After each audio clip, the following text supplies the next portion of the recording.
Tingnan mo na lang sa Pasay. Kapopost ko lang ngayon. Wala katao-tao. Kasi wala siyang makuha pulis dito na pagsusuti ng pula. Hindi papayag siyempre yung mga Metro Manila Police. Bahalata na sila. Kasi mo, presidente ka. Smile ka ng smile. Wala naman nakatingin sa'yo. Kaway ka ng kaway. Wala naman sasagot sa'yo. Kawawa ako eh. Ngayon ko lang nakita sa kasaysayan ng Pilipinas. May edad na ako sa inyo. Ako ay magsi-70 years old na. Pero ngayon lang ako nakakita ng grabe ang galit ng tao sa administrasyon, no? Ang daming kahungkagan nangyayari. Tsaka itong grabing ang kawat, no? Nakawan, grabe.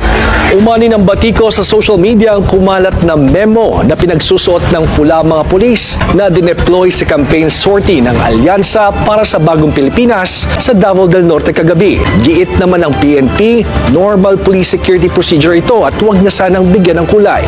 Nakalinya ang umano'y mga pulis na nakasuot ng pula. Isa si Attorney Israelito Torion nag-share sa social media. Ensuring na meron silang tao in a t-shirt ng pula.